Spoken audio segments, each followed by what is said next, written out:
Kevin and Leslie, as you stand in the presence of God, before whom the secrets of all hearts are disclosed, that having duly considered the holy covenant that you are about to make, you now declare to this company your pledge of faith, each to each other. Be well assured that if these solemn vows are kept as God's word demands, and if you endeavor to do the will of your heavenly Father, God will bless your marriage, will grant your fulfillment in it, and will establish your home. Leslie, I give you this ring as a sign of my love, and with all that I am and all that I have, I honor you in the name of the Father, and of the Son, and of the Holy Spirit.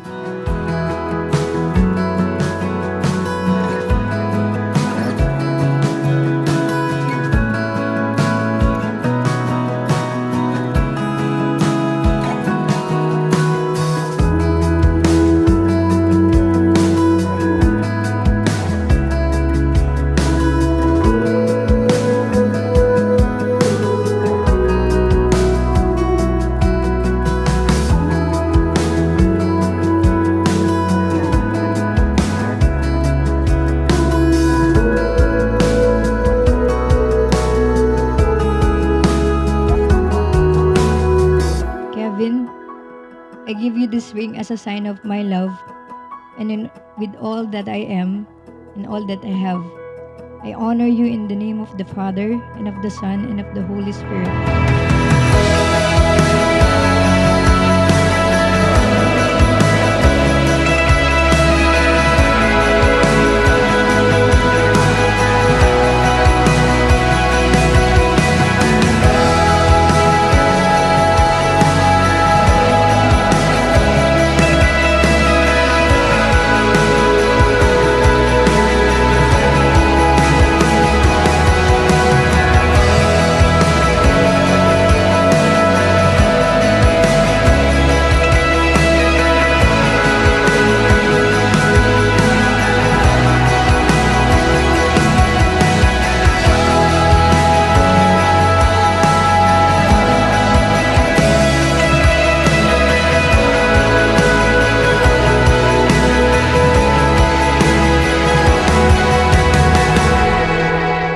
Even if you are far away from each other, because of your love, because of your trust, because of your openness, you can still feel the presence of each other.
Kevin and Leslie, as you stand in the presence of God, before whom the secrets of all hearts are disclosed, that having duly considered the holy covenant that you are about to make, you now declare to this company your pledge of faith, each to each other.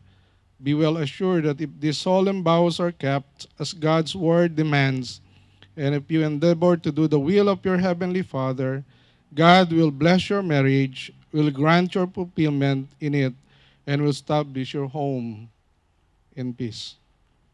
Manalangin po tayo. Dakila namin Diyos, salamat po sa mga magulang na ito ng aming ikakasal, both Kevin and Leslie. Salamat po sa kanilang pagpayag sa wedding na ito, dakilang Diyos. Sa panahong inaalagaan nila ang kanilang mga anak, narito ay binabasbasan nila ang kanilang mga anak tungo sa isang panibagong yugto ng kanilang buhay.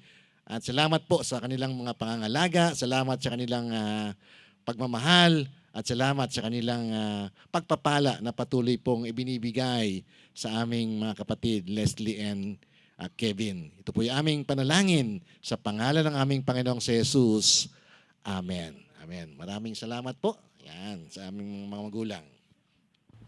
Bago likhain ng Diyos ang tao, sa tuwing meron siyang lilikhain, ang sinasabi ng Diyos ay, it was good.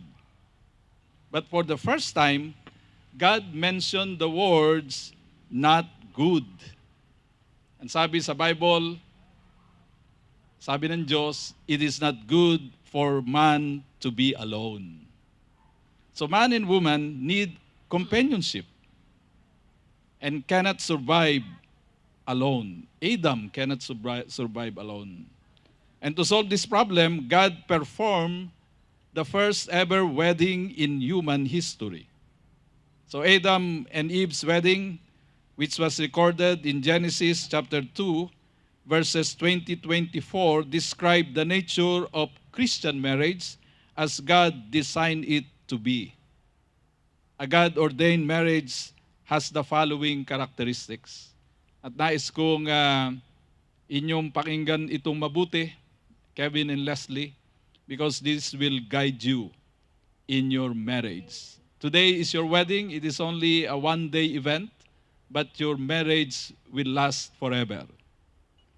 The first characteristic, there is complementation.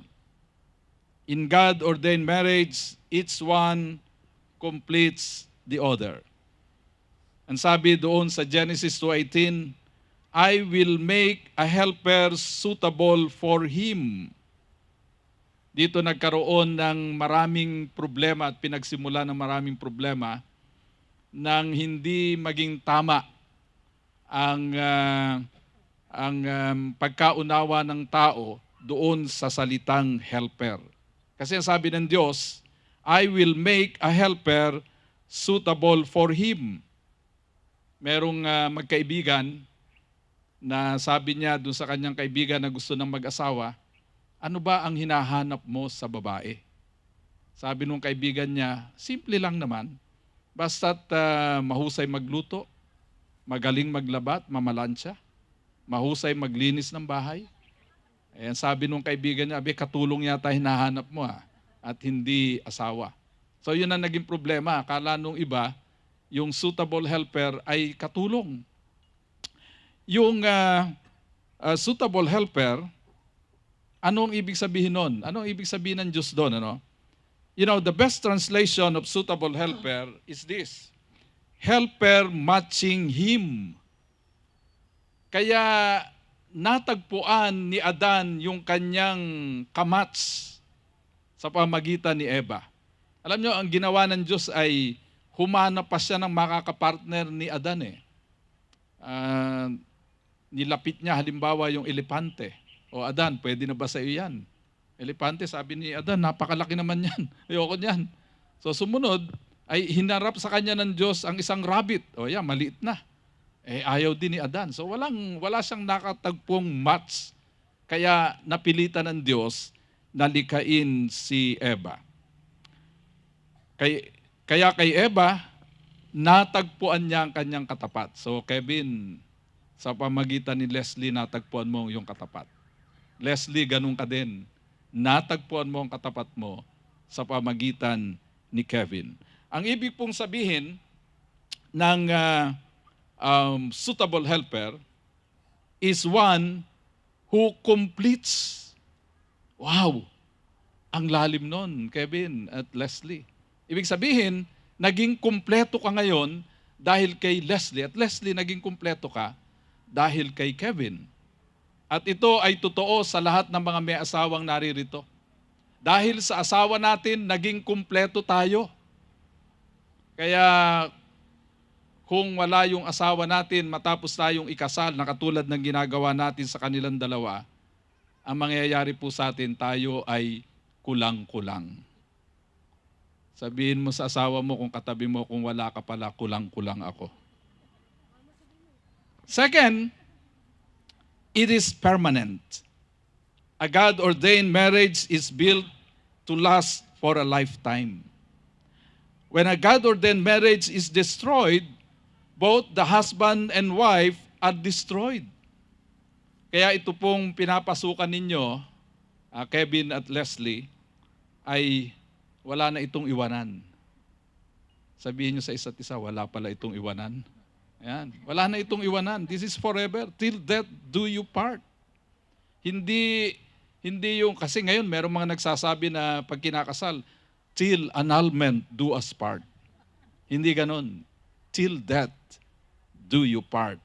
At sasabihin ninyo sa isa't isa, till death do us part, hanggang kayo ay tumanda. Ang sabi doon sa Genesis 2:24, therefore shall a man leave his father and mother and shall cleave unto his wife, and they shall be one flesh. Alam nyo, yung salitang cleave dito, para mas maunawaan natin sa ating panahon, ibig sabihin nun, kapag kayo'y kinakasal, na katulad ng ginagawa namin sa inyo ngayon, kayo ay ine-epoxy ng Diyos. Ine-epoxy. Hindi ba, yung dalawang bagay na ine-epoxy, kapag yan ay pagtangkaan mong paghiwalayin, masisira parehas. So ganun din kayo. Sapagkat kayo ngayon, sa pamagitan ng seremonya, ng wedding na ang Diyos ang unang gumawa, kayo ay ine-epoxy ng Diyos. Kaya hindi na kayo pwedeng papaghiwalayin. Third, there is mutual submission. Now, how does it work? The wife, so Leslie, you should be under the authority of your husband, of Kevin. It is the husband, it is you, Kevin, who must be the head of your family. Sasabihin siguro ni Leslie, parang hindi yata patas ang labanan na. Bakit authority siya? Bakit siya ang head of the family? Now listen, while you are under the authority of Kevin as your husband, Kevin, you should put Leslie's interest above all others, even above your own interest. Wow! Ang bigat naman pala, Leslie. Bagamat ikaw ay sa ilalim sa kanya bilang head of the family, ikaw naman ay iingatan niya ng mas higit pa kaysa pag-iingat niya sa kanyang sarili na handa niyang ipagkaloob maging ang kanyang buhay sa iyo.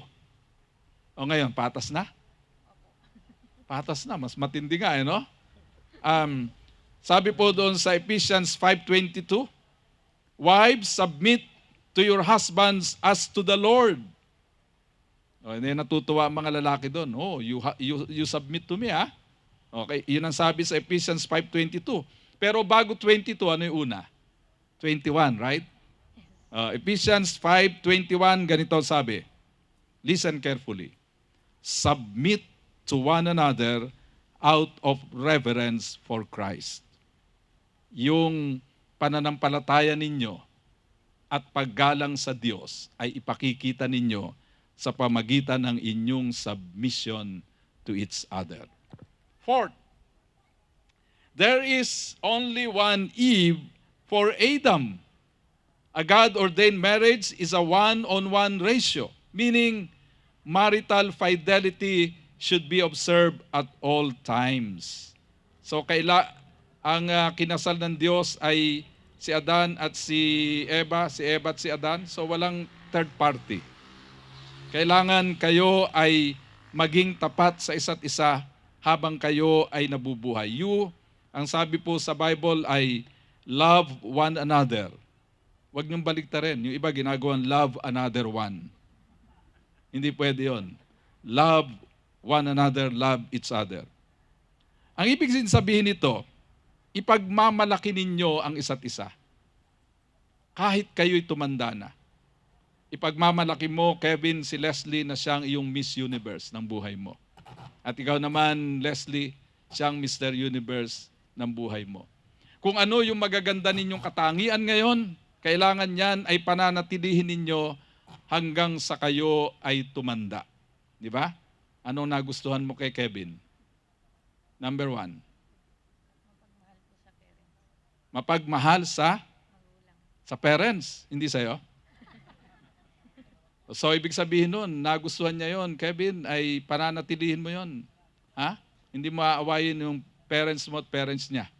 No? Okay? Siya, ano nagustuhan mo sa kanya? Number 1. Galing. Magaling magluto. So, ibig sabihin nun, Leslie, simula ngayon, mag-aral ka pa ng maraming putahe. Okay?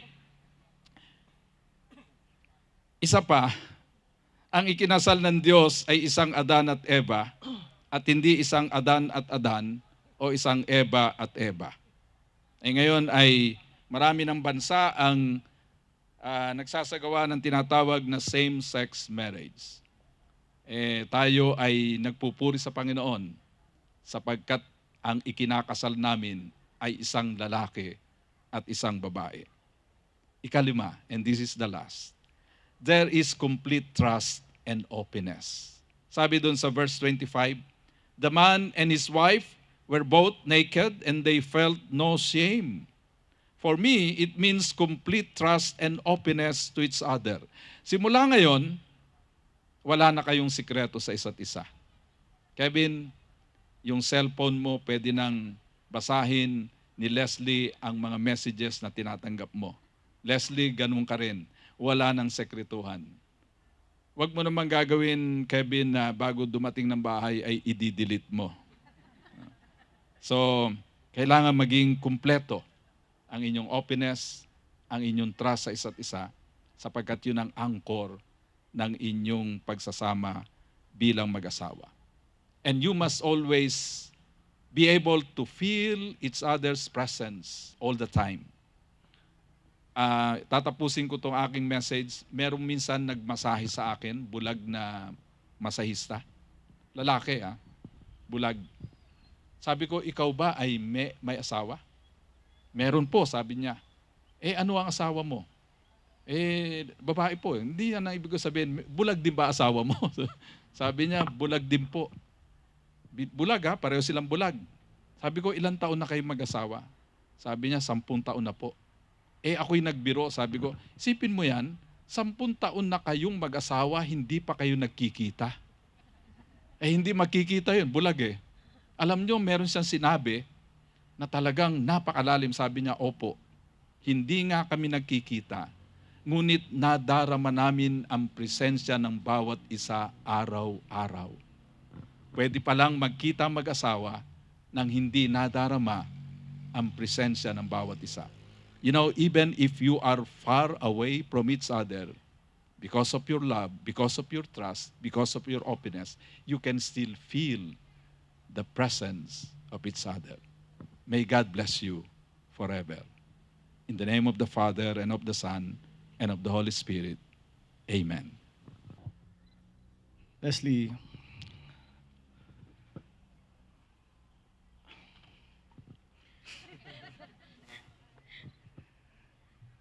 seven years ago, I fought the hardest battle of my life. It's more than 8 months of struggle, pressure, and pain. Despite of having a happy family, experience of depression. It was the same year, 2013, that I accepted the Lord in my life as a Savior. I became a member of the local church band, praise and worship, became my ministry. It was a year of victory, 2013. Akala ko noon, Leslie, yung gift ni God sa akin ay yung pagpasa ko sa board exam. At pagkaahon ko ng work. But then I realized later on that yung pagkakataon na yon, God lead me to you. It was the greatest gift from above. Yung paglalapit ni Lord sa atin. We became friends 2014 and became official as boyfriend and girlfriend December 2014. So, Leslie, you're a gift from God above. From this day forward, my heart will be your shelter and my arms will be your home. I stand before you in front of our relatives, dear friends, colleagues, and the Lord Jesus Christ. I vow to support your dreams and passions, whatever they may be, to treasure you always, hold your hands forever, to be at your side in all your achievements and defeats, in good times and in the bad, cook your favorite dish, cheer you up if things aren't going how it is planned, keep you updated on my whereabouts, and above all, to worship the Lord with you for all the days of my life. Leslie, you are now my new ministry. You are the woman I asked God for, and I look forward on having a family with you. D. Love. Mahal. Bebe ko. Andito na tayo. Kasama ng mga taong nagmamahal at sumusuporta sa atin. I remember the first time I saw you when we were in college. Pababa ka sa motor. Tinatanggal mo yung helmet.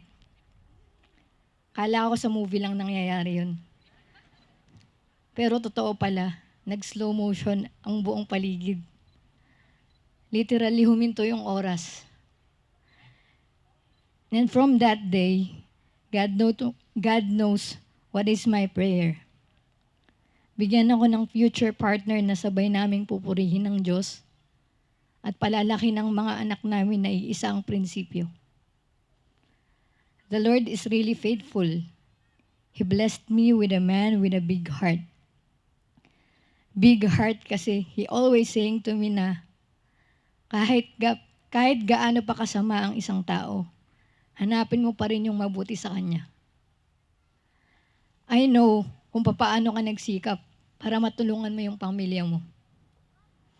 I really admire how passionate you are pagdating sa work, ministry sa church, at paglalaan ng oras upang buuin ang pangarap ng Diyos para sa iyo. Thank you, D, sa lahat ng sacrifices mo para umabot tayo dito. I thank God kasi noong mga panahong binigyan niya ng pagsubok yung pamilya namin, andun ka. When Mama was diagnosed that she had a colon cancer, and we're almost 5 months kami balik-balik sa hospital. Noong mga panahong tinaningan na siya ng doktor, noong mga pangalahong akala ko hindi ko na kaya, andun ka. You offer me yourself, your love unconditionally. Kahit na puyat ka at walang tulog, galing sa trabaho, hindi mo ako iniwan.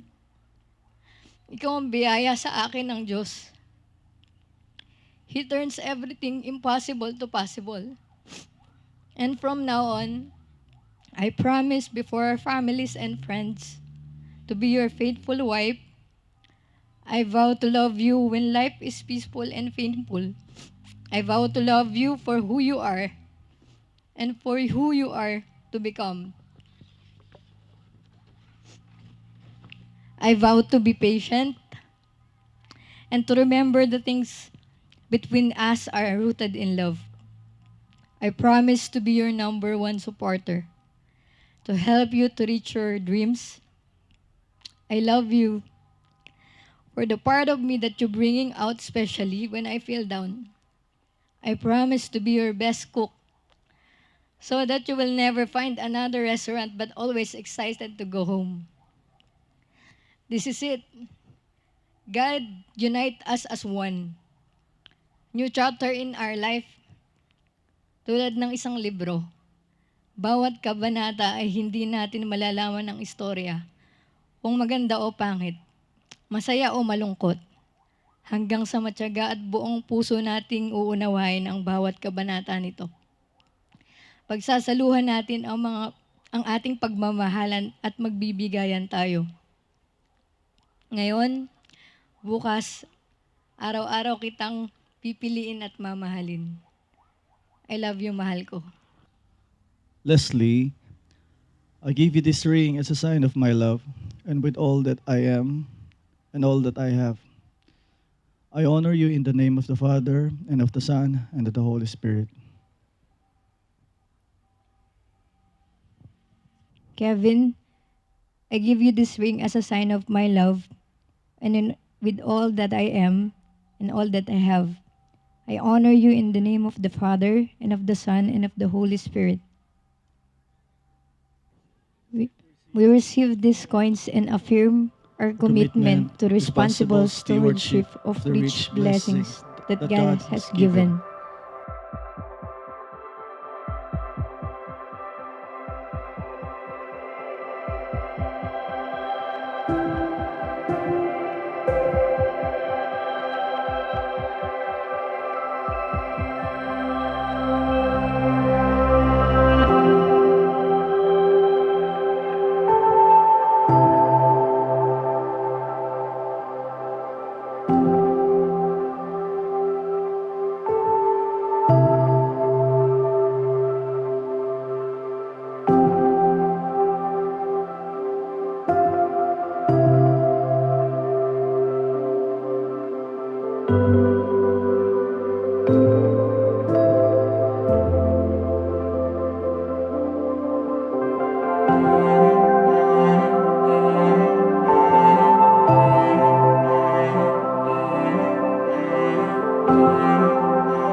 Panginoon, kung saan ikaw yung magiging sentro nila.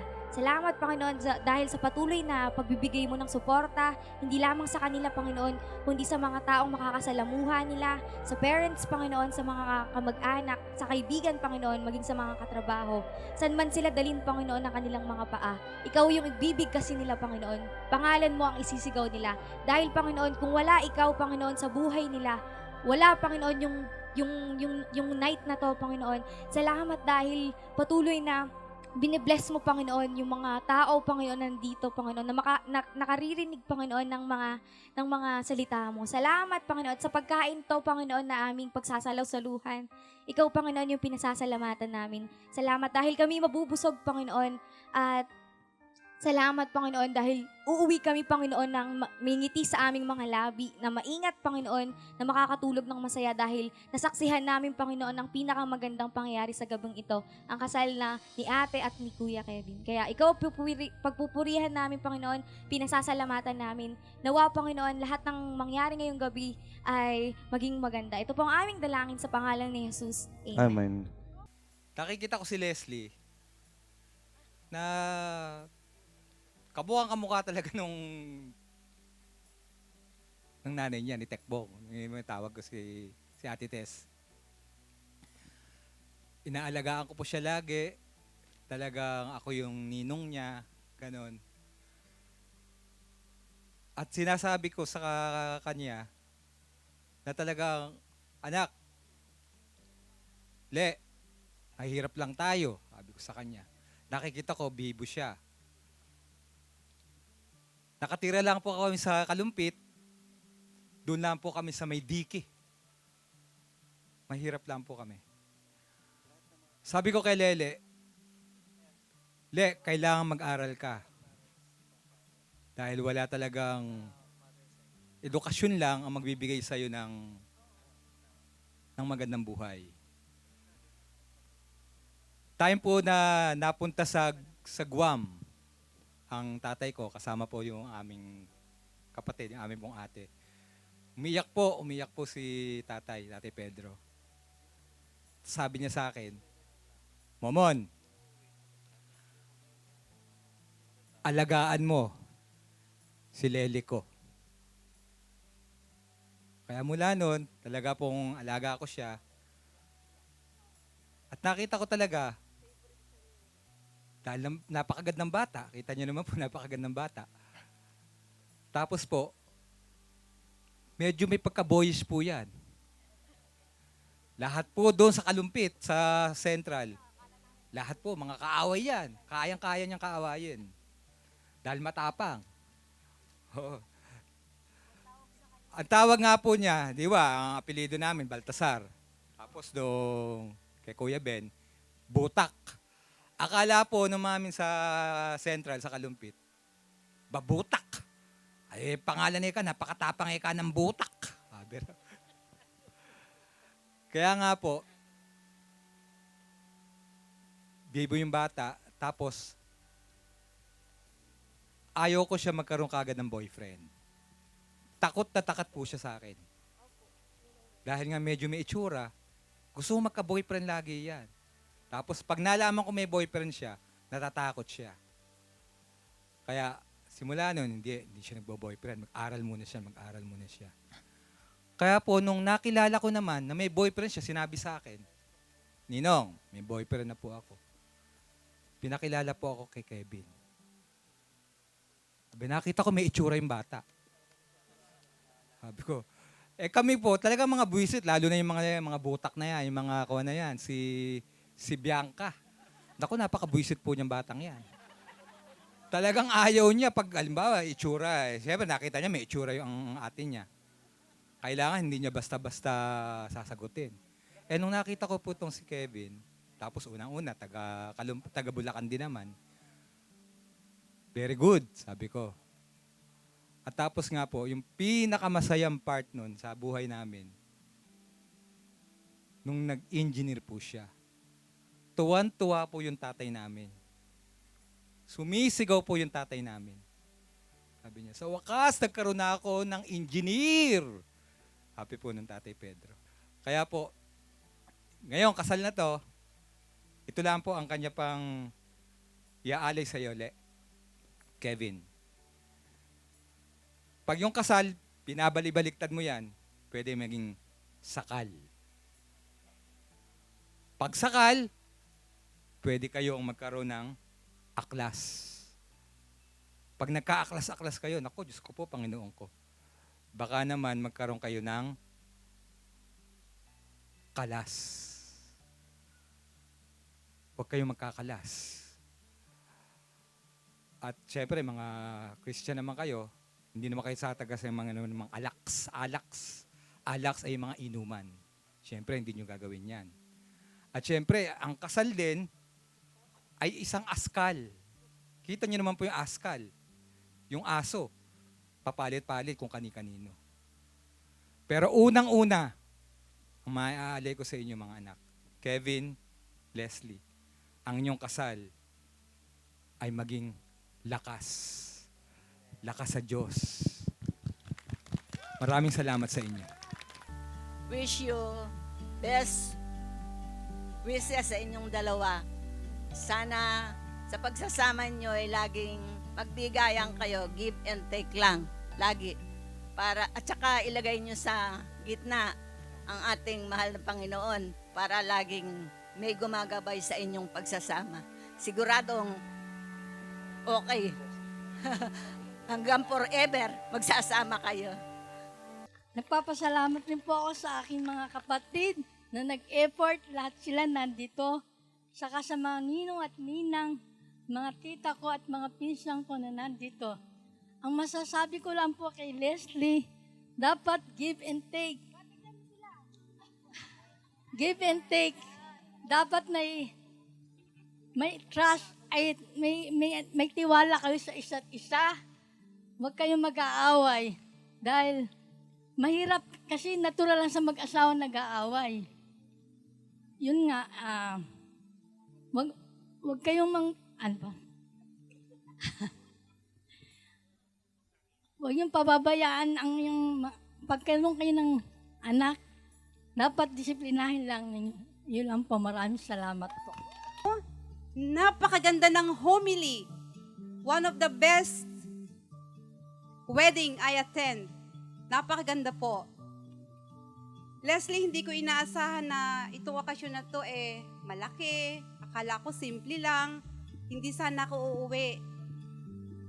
Because, hindi nga ba coronavirus, pero nung tinawagan kita, sabi ko hindi ako uuwi.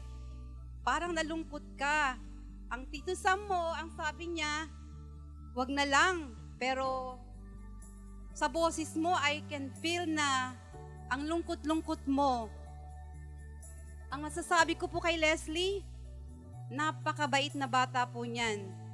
Maliit pa lang, siya na po ang nag-shoulder ng mga small responsibilities. Ang sabi po ng kapatid ko, si Raymond, kapatid ko po to, mahirap lang po kami, pero nagsumikap po kami kung saan po kami ngayon. Ang batang si Leslie, nung maliit po yan, nagtitinda po yan ng tubig, nagmamanikin po yan, tumulong lang po sa mga magulang niya. Ang tatay po niya, regular na karpintero, napaswerte po at nag-Saudi. Nagkataon nung nag-college si Leslie, napag-aral niya. Si Leslie po, sa 4 na magkakapatid, siya po ang tinitingala ng 4 na magkakapatid. Nakita ko po ang solid. Ang dami kong pamilya na nakita, pero itong pamilya nila, sila pong 4, all 4 of them, they listen to the sister. When the sister says so, they follow. Napakabait po. Kevin, kung maswerte ka kay Leslie, kung maswerte si Leslie sa'yo, maswerte ka sa kanya. 100%, 200%. Ang sabi nga nila, huwag mong kakalimutan ang Diyos. Yun talaga ang center ng relationship ninyo. God God is your center. God is always the center of everything, whatever you do. Isa pang sasabihin ko, as what they said, if the lady is happy, kung masaya ang asawa sa isang relasyon, magiging mabuti lahat. Thank you and congratulations. Congratulations sa inyong dalawa. Yung sa akin lang, paalala lang na hindi nawawala sa mag-asawa yung may kunting tampuhan. Ang importante, at the end of the day, magkayakap kayo sa gabi. Simplahan nyo lang yung buhay. Huwag kayong ma-pressure. Kasi, sabi nga nung nabasa ko, pag mabuti kang tao, gagawa ng paraan ng Panginoon para bumuti ka.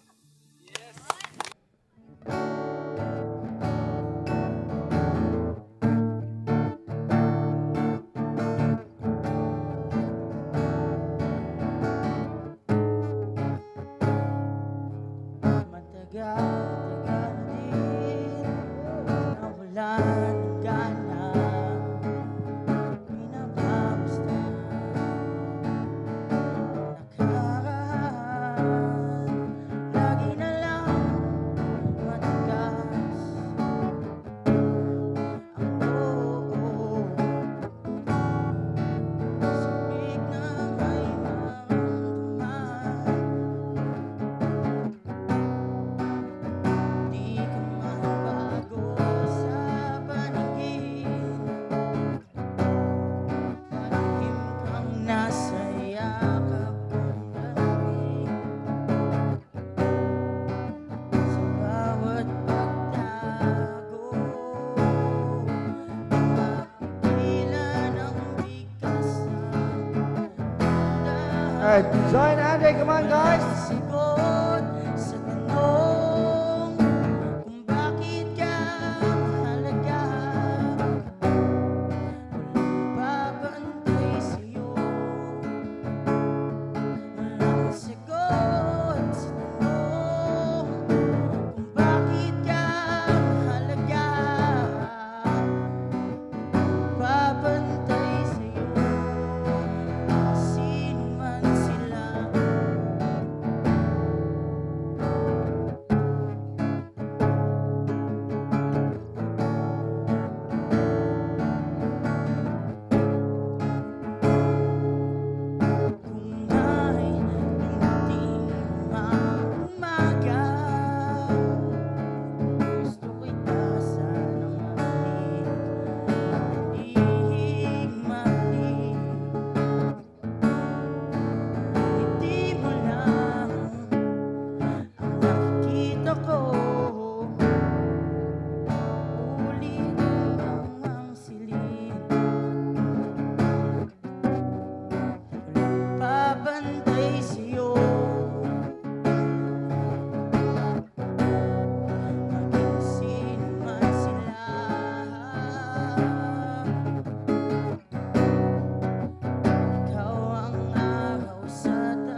Namimili kami ng manliligaw ng ate ko. Actually, kaming magkakapatid. Pero ako yung pinakamapili sa kanya kasi panganay siya. And sabi ko nung si Kevin na yung nanliligaw, sabi ko, sige te, ano yan, mukhang mabait. Siya lang yung nilabas ko sa bahay. Lagi po ako nasa kwarto. Pag may dumarating. Actually, oo. Kasi nakita ko sa kanya yung, ay, mukhang hindi. Mukhang pagpapasensya nito yung ate ko. Kasi yung ate ko, hindi siya pasensyosa. Ayan. Pero, nung nakita ko si Kuya Kevin, ay, mukhang mabait tong bata na to. Mukhang mabait tong lalaki na to. Kayang-kaya niya si Ate Leslie. And, yun, sabi ko, ate, sige, payagan mo yan. Tapos, ayun, naging sila. And nakita ko sa family ni Kuya Kevin na maganda talaga yung pagpapalaki niya. Kaya, happy ako sa inyong dalawa. Congratulations. Wala pang sila. Nakikwento na ni Kevin, so 5 kasi kami magkakaibigan. So, I am one of those na friend ni Kevin na super close, no? So, actually, lahat ng, even nung high school pa lang si Kevin, hindi kami magkaklase, pero alam namin yung about sa kanya. So, alam ko kung paano nag-struggle si Kevin from nothing to kung ano siya ngayon. So, alam ko rin kung ano yung mga pinagdaan niyang relationship, how he managed to climb, no? Parang, sino umiyak si Kevin? Okay. So, alam ko kung paano niya pinagdasal yung isang babae. Alam ko kung paano siya mamili. Una sa lahat, lagi niya sinasabi sa akin, before yung susunod kong magiging girlfriend, I want to be my wife. So, pinagdasal niya yun ever since. So, natutuwa ako nung nakilala ko si Leslie. They are both Christians. So, yun yung isa namin na laging pinagdarasal. And personally ako, and I want to, all of my friends, sabi ko sa kanila, gusto ko yung magiging asawa ng mga kaibigan ko. And kapatid ko na rin kasi si Kevin is, they have the same principle sa buhay and they have the same faith. And hindi natutulog ang Diyos. From the struggle na banggit ni Kevin kanina, from then on, so nung nagkaroon siya ng ministry, everything has settled down. Everything has come to its own place. So I'm very thankful for this couple. And surely, so magkapit-bahay kami, no? So brother goals, no? Bumili kami ng lupa, magkasama kami. Magkatabi. Okay, so habang buhay, sabi nga, there's a forever, whether it is in friendship, in brotherhood, or whether it is in marriage life. So to couple, Leslie and Kevin, so congratulations, and let me request everyone to please raise our glass and have a toast and cheer for our newly wed couple. Keeping me in the moment. I that you hadn't known it. Why don't you say so? Didn't even notice. No punches that to roll with. You got to keep me focused. You wanna say so? Didn't have the moment. Keeping me in the moment. I that you hadn't known it. Why don't you say so? Didn't even notice. No punches that to roll with. You got to keep me focused. You wanna say so?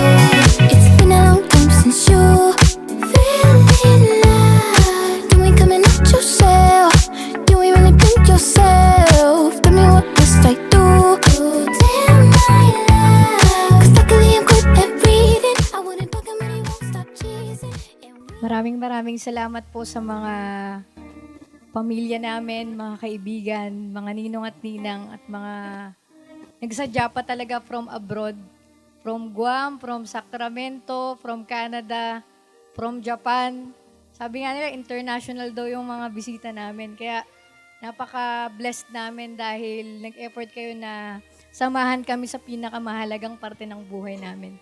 And to all the suppliers na nandito ngayon, hindi mangyayari ito kung wala yung tulong nyo. Maraming salamat.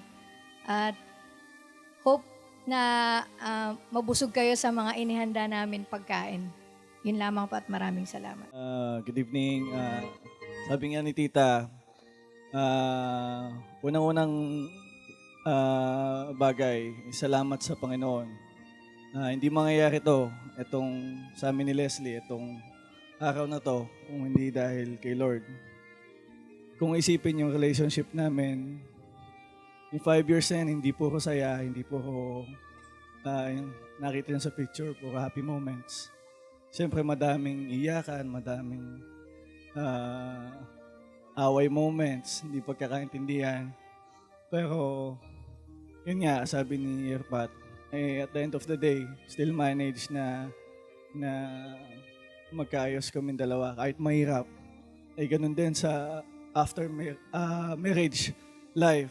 So, we take yung mga sinabi ng mga ninong at ninang at we look forward din na yung sa paggabay nyo sa amin doon sa buhay may asawa.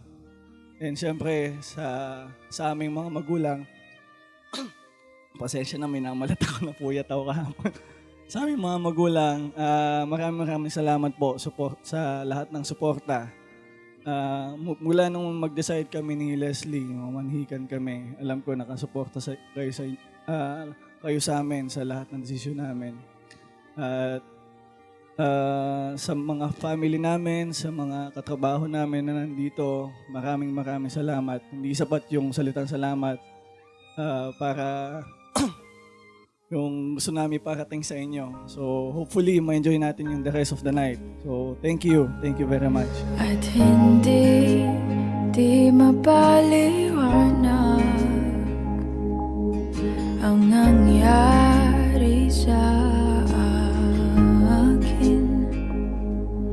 Saksi ang lahat ng tala sa iyong panalangin.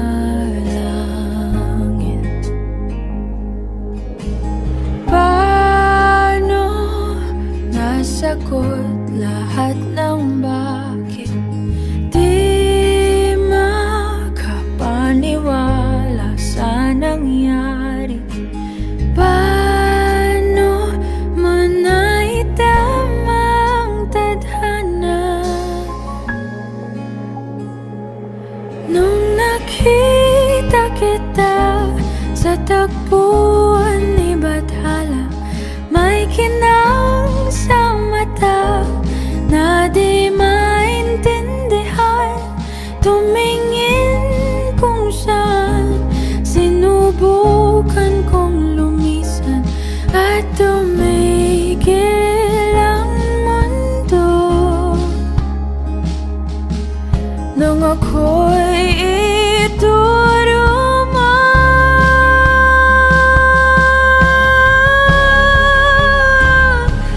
At hindi ka lumayo